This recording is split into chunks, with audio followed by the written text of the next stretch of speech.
how good it is to come together today to share worship. But sharing together as churches means sharing as individuals as well as sharing together as churches. What's more is that God calls us not just to share worship, but to work together to bring his love to all.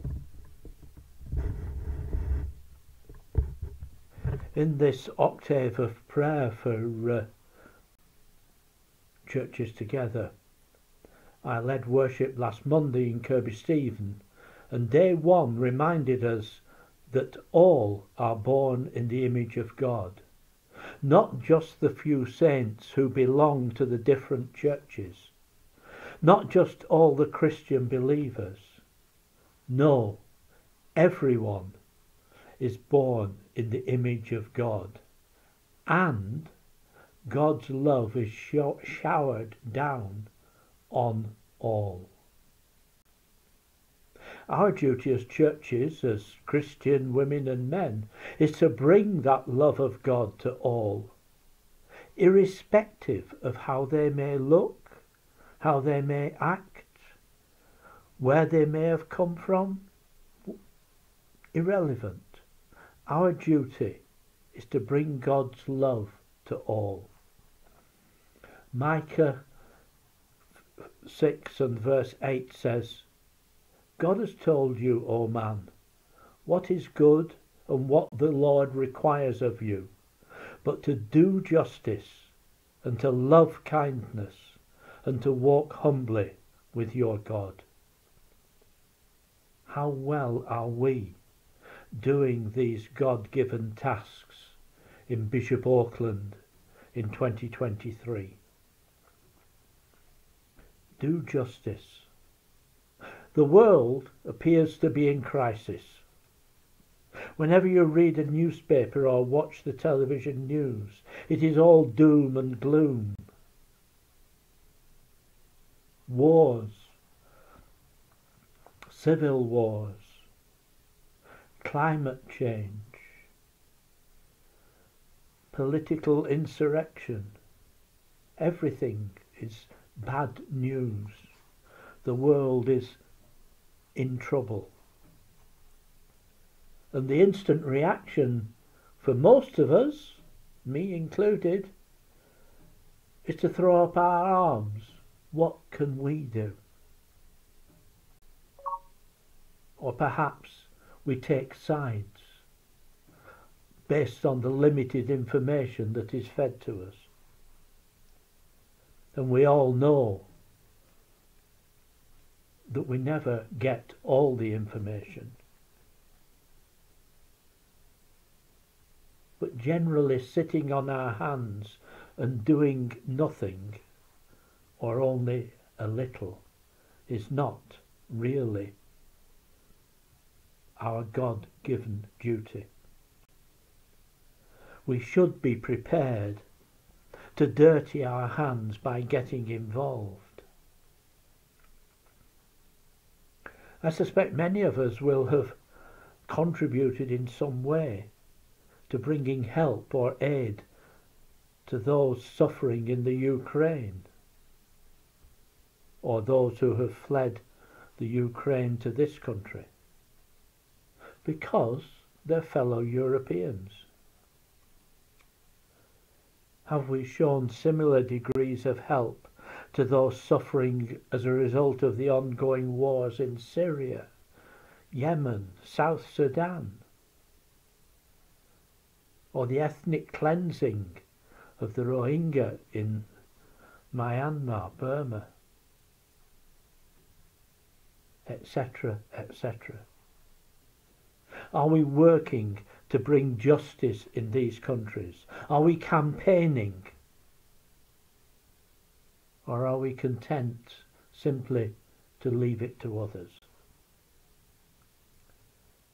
Remember that phrase? All are born in God's image. All are loved by God. All are deserving of our care. Nearer to home, There are many in this country who are crying out for justice, for a fair chance. I was talking recently to one of the members of our Baptist church in Stockton, and he's involved in helping the asylum seekers and refugees who have been settled by the government on Teesside. They've come to this country from a variety of places. Some are fleeing war or civil war. Some are fleeing countries that are drought-stricken, that are affected by climate change. Some, even, dare we say it, are seeking a better life and think that this country can give them a better life.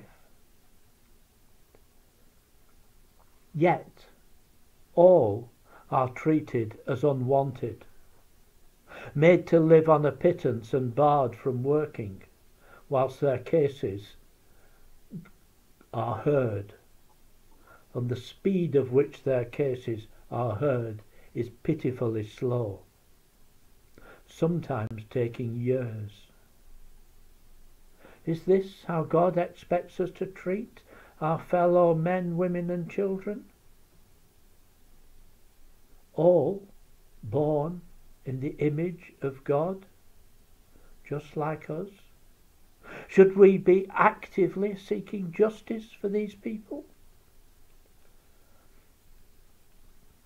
There are many others in our town who need God's love to see them through difficult times in their lives. Are we there for them? Does our churchmanship extend to helping them? It's interesting to note that some of the best love givers in our community hub at the Baptist Church are our volunteers who've come to help, not because they have a love of God, but because they have a love for their fellow human beings. Which brings us to the gospel story we heard. Who was it who brought God's love and care to the badly injured man? The Jews passed by. Well, it was none of their business. The churchman passed by. Well, he was too busy. But the Samaritan, the one who was hated by the local populace, found time to stop, tend the wounds of the injured man, take him to a nearby hotel and tell the innkeeper to bill him for any ongoing costs.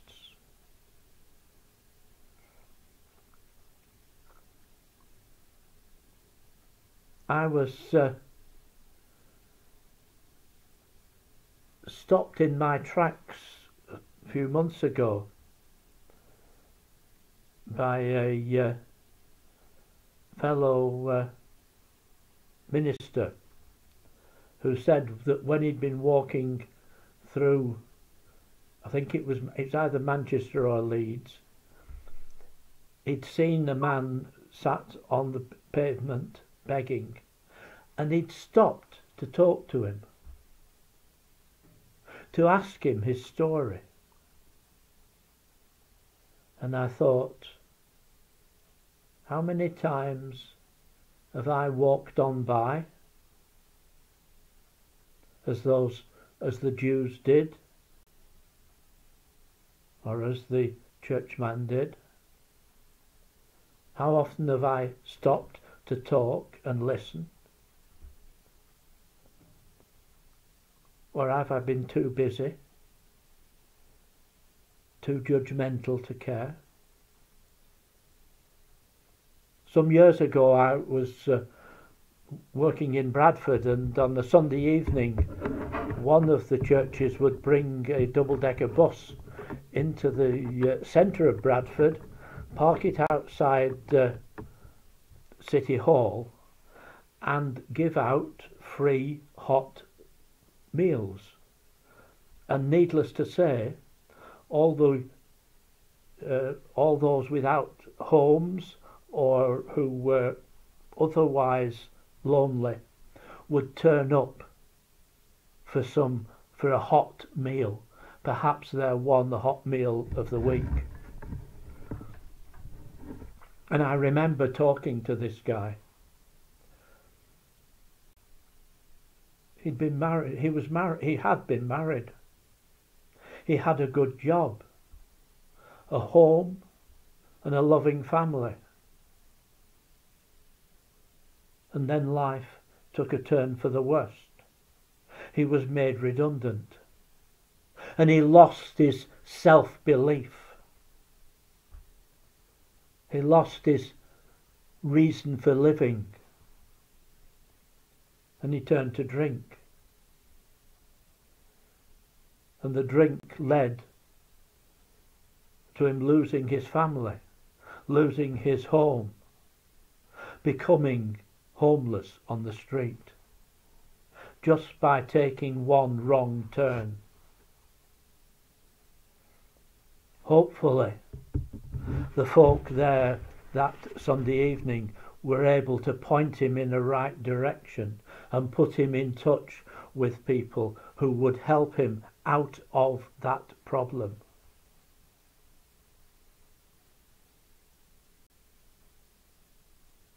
Simply by being there to listen, to hear, and to offer help.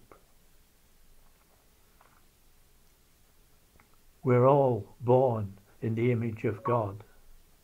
We're all loved by God, irrespective of race, irrespective of the colour of our skin, irrespective of where we are, irrespective of who we are, irrespective of our circumstances.